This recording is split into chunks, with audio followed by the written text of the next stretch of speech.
যারা উগ্রবাদ তারা আমাদের সরল মানা নিরীহ হুজুরদের টুপিওয়ালাদের দাঁড়িয়েওয়ালাদের দেখলে তাদের ঘরে ওই জোর চাপাই দিয়ে তারা রাতের অন্ধকারে মানুষকে গুম করে। আল্লাহ বলেন আলা ইন্নাহুম হুমুস সুফাহা ওয়ালাকিন লা ইয়ালামুন। প্রকৃতপক্ষে যারা ঈমান আনে না, যারা আল্লাহকে মানে না, যারা কোরআনকে মানে না, এরাই হলো প্রকৃতপক্ষে, এরাই হলো নাদান। আর যারা ঈমান এনেছে এরাই হলো প্রকৃত বুদ্ধিমান। তাহলে প্রকৃত বুদ্ধিমান কারা? যারা ঈমানদার, যারা ঈমান এনেছিল তারা হলো প্রকৃত বুদ্ধিমান। যদিও তাদেরকে বেঈমানেরা, নাস্তিকেরা, মুরতাদেরা, কাফেররা তাদেরকে নাদান বলে, কিন্তু তারা নাদান না। আল্লাহ আমাদের পক্ষে সাক্ষী দিচ্ছেন আলা ইন্নাহুম হুমুস সুফাহা ওয়ালাকিন লা ইয়ালামুন। আরে প্রকৃতপক্ষে নাদান হলো এই নাস্তিকরা, প্রকৃতপক্ষে নাদান হলো এই কাফেররা, ইহুদিরা, খ্রিস্টানরা। ওরা আল্লাহকে মানেনি, ওরা নবীকে মানেনি, ওরা কোরআনকে মানেনি, সুতরাং ওরা মুসলমানদের উপরে অপবাদ নাই। আসলে মুসলমানরা নাদান না, নাদান ওদের দাদারা, নাদান ওদের বাবারা, নাদান ওরা, নাদান ওদের সন্তানেরা। এই সাহাবায়ে রাদিয়াল্লাহু তাআলা তাদের ঈমান কেমন ছিল? সাহাবায়ে রাদিয়াল্লাহু তাআলা মধ্য থেকে সব থেকে দিনের অধিকারী, রফিকুল কলবের অধিকারী ছিলেন হযরত আবু বকর রাদিয়াল্লাহু তাআলা। কেমন রফিকুল কলব ছিলেন? যে মহান আল্লাহ রাব্বুল আলামিনের নবী হযরত মুহাম্মদ সাল্লাল্লাহু আলাইহি ওয়াসাল্লাম তিনি তার হাদিস শরীফের মধ্যে বড় বড় সাহাবায়ে রাদিয়াল্লাহু তাআলা আনহুদের বিশেষ বিশেষ বৈশিষ্ট্য তুলে ধরেছেন। যে হাদিসটা আমরা পড়ি ঘুমাই, আমাদের প্রতিদিনের মুখ থেকে শুনি, আমরা প্রতিদিনের মুখ থেকে শুনে থাকি, যে হাদিসটা আমাদের সকলের মুখস্থ আছে। যারা উলামা তোলাবা আছে তাদের মুখস্থ আছে, সাথে সাথে যারা আওয়ামুন নাস, আম সাধারণ, তাদের মুখস্থ আছে, কিন্তু তাদের মুখস্থ মুখের মুখস্থ না, তাদের মুখস্থ হলো কানের মুখস্থ। কিভাবে? এই হাদিস যদি তাদের সামনে পড়া হয়, ভুল করা হয়, তারা বলল হুজুর আপনার হাদিস ভুল হয়েছে। যদি বলা হয় যে ভুল কি হয়েছে তো বলেন, তখন আর বলতে পারে না। তার মানে তার কাজ শুনতে শুনতে তার কানে মুখস্থ আছে, কিন্তু কি সে মুখ দিয়ে জবানে বলতে পারে না। হাদিসটা হলো আল্লাহ নবী সাল্লাল্লাহু আলাইহি ওয়াসাল্লাম বলেছেন আরহামু উম্মতি বিউম্মতি আবু বকর। আমার উম্মতের মধ্যে থেকে সব থেকে নরম দিলের অধিকারী হলো হযরত আবু বকর রাদিয়াল্লাহু তাআলা আনহু। এর সম্বন্ধে মুখস্থ আছে না? সবার মুখস্থ আছে, কারোর মুখে কারোর কানে। মুহতারাম হাজিরিন, এই আবু বকর রাদিয়াল্লাহু তাআলা আনহু একবার ইহুদিদের এক পাঠশালায় গেল ইসলামের নামে। যাওয়ার পরে সেখানে ইহুদিদের সবথেকে বড় আলেম, সম্ভবত তার নাম ছিল ফিনহাস।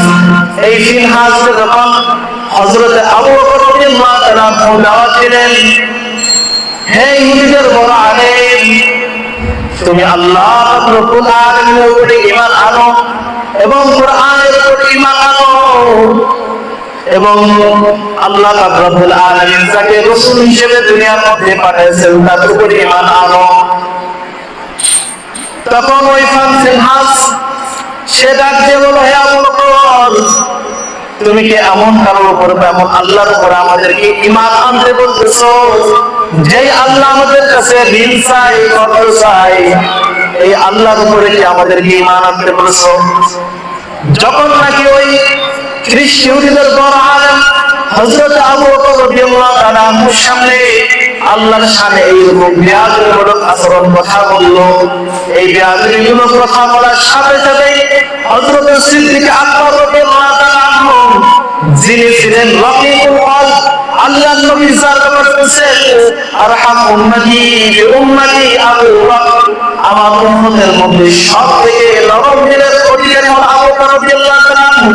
সেই আবু বকর রাদিয়াল্লাহু তাআলা আনহুর সামনে যখন নাকি এই ইহুদি বড় আলেম আল্লাহর সম্পর্কে, আল্লাহর ব্যাপারে বেয়াদবিমূলক কথা বলল, সাথে সাথে হযরতে আবু বকর রাদিয়াল্লাহু তাআলা আনহু তার উপরে আক্রমণ করে বসলো। আবু বকর রাদিয়াল্লাহু তাআলা আনহু তিনি এটা লক্ষ্য করলেন না যে এখন আমি যদি ওর উপর আক্রমণ করি তার তো হাজার হাজার লক্ষ লক্ষ হাজার হাজার ভক্ত অনুসারী আছে, তারা আমার উপর আক্রমণ করবে। তো আল্লাহ নবী সাহাবী হযরতে আবু বকর রাদিয়াল্লাহু তাআলা আনহু বিন্দু পরিমাণ কোনো টাইম না দিয়ে তিনি সাথে সাথে তার বুকের উপরে কয়েকটা থাপ্পড় লাগায় দিল। যে আল্লাহ রব্বুল আলামিনের সাহাবী আল্লাহ নবী সাল্লাল্লাহু আলাইহি ওয়াসাল্লামের সাহাবে کرام আছে, তাদের ব্যাপারে কোরআনুল কারীমের মধ্যে আছে মুহাম্মাদুর রাসূলুল্লাহ ওয়াল্লাযীনা মা'আহু আশিদ্দাউ 'আলাল কুফফারি রুহামাa'u বাইনাহুম তারাহুম রুক'আন সুজদান ইয়াবতাগুনা ফাদলান মিনাল্লাহি ওয়া রিদওয়ানা সীমাহুম ফি উজুহিহিম মিন আসারিস সুজুদ। এই যে আবু বকর রাদিয়াল্লাহু তাআলা আনহু যখন নাকি আল্লাহ রাব্বুল আলামিনের শানে বিয়ানমূলক কথা শুনলেন ওই ইহুদিদের মুখ থেকে, তিনি আর তখন আর হাম কাটলেন না, তিনি সাথে সাথে আঘাত হয়ে ওই ইহুদির গালে থাপ্পড় মেরে দিলেন। সাথে সাথে ইহুদি দেখলেন, ভাবলেন, চিন্তা করলেন পৃথিবীর মধ্যে ওই সময় পৃথিবীর মধ্যে ওই সময় যখন নবী সাল্লাল্লাহু আলাইহি ওয়াসাল্লামের জামান ছিল, নবী করিম সাল্লাল্লাহু আলাইহি ওয়াসাল্লামের থেকে বড় রাষ্ট্রপ্রধান আবু বকরকে বিচার করতে পারে এরকম লোক আর ছিল না। আর আবু বকরের স্থান হলো আল্লাহ নবীর পরে জান্নাতুল স্থান। তো ইহুদি আলেম চিন্তা করলো যে তার বিচার একমাত্র আল্লাহ নবী হযরত মুহাম্মদ সাল্লাল্লাহু আলাইহি ওয়াসাল্লাম করতে পারবে। তাই সে হাদিয়ারি বাবা করে আল্লাহ নবীর সামনে যায়, বলল, সে আল্লাহ নবী, হে মুহাম্মদ, আপনার সাহাবী আবু বকর আমার উপরে আক্রমণ করেছে, আমাকে ভয় পেয়েছে। তখন আল্লাহ নবী বলল, যে ইহুদি আলেম, এটা তো আমার আবু বকরের কাজ না, হয়তো তুমি নাম বলতে ভুল বলছো, দেখো তুমি কে তোমার উপর আক্রমণ করেছে। তখন ইহুদি আলেম আবার বলল, না, আবু বকরই করেছে। তখন আল্লাহ বলল, না না, এটা আবু বকরের কাজ না, এটা হলো ওমরের কাজ। সাথে সাথে আবু বকর রাদিয়াল্লাহু তাআলা আনহু উপস্থিত সেখানে। যেই নাকি ইহুদি আলেম দেখছে যে আবু বকর উপস্থিত, ইতিপূর্বে আবু বকরের থাপ্পড় খেয়ে দৌড়ার সারা, যেই দেখছে যে সেই আবু বকরের সামনে আবার তার বিপক্ষে মুহাম্মদ সাল্লাল্লাহু আলাইহি ওয়াসাল্লামের কাছে আমি মামলা দায়ের করতেছি, তখন তার মধ্যে কাটাকাটি শুরু হয়ে গেল। না জানি আবু বকর আবার নাকি তার উপর আক্রমণ করে বসে। সে তারপর আল্লাহর নবী সাল্লাল্লাহু আলাইহি ওয়াসাল্লাম আবু বকরকে দেখে জিজ্ঞাসা করলো, হে আবু বকর, এই আলেমকে কি তুমি মেরেছো? আবু বকর রাদিয়াল্লাহু তাআলা বললেন, হ্যাঁ হুজুর, আমি মেরেছি। আল্লাহ নবী আবার বললেন, আবু বকর, তুমি সত্যি আলেমকে মেরেছো? আবু বকর রাদিয়াল্লাহু তাআলা বললেন, জি আল্লাহর রাসূল, আমি মেরেছি। তাহলে আল্লাহ আবু বকর রাদিয়াল্লাহু তাআলা হুজুর, আমি তো ওরে মেরেছি, কিন্তু মারছি কেন এটাও তো আপনার জানা দরকার।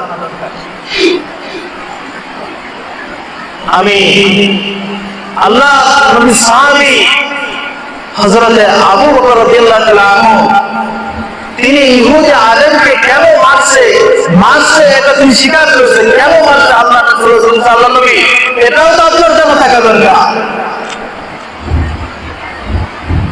মুহতারাম হাজিরিন, আমি প্রশাসনের ভাইদেরকে বাধ্য করে বলতে চাই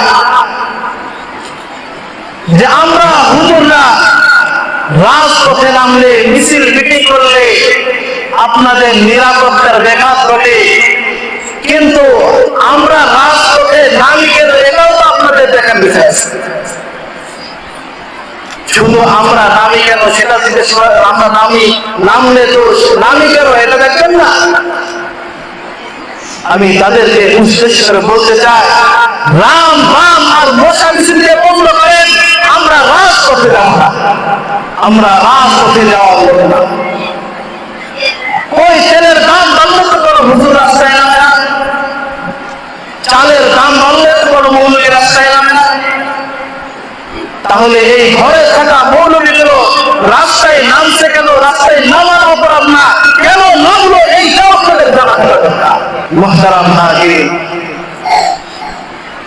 আবু বকর রাদিয়াল্লাহু তাআলা আনহু তিনি হলেন আরহাম উম্মাত, অর্থাৎ আল্লাহর নবীর যত উম্মত আছে তাদের মধ্যে থেকে সবথেকে রহমওয়ালা।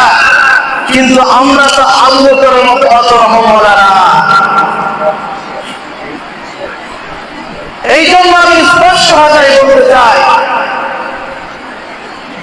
যদি আমাদের কোরআনের উপর আল্লাহ রাসূল সাল্লাল্লাহু আলাইহি ওয়াসাল্লামের শানে আল্লাহ তাআলার বিপক্ষে আল্লাহ তাআলাকে নিয়ে কোরআনকে নিয়ে রাসূলকে নিয়ে যদি কেউ আলোচনা করে তাকে আমরা এক বিন্দু টাইম দিতে রাজি না।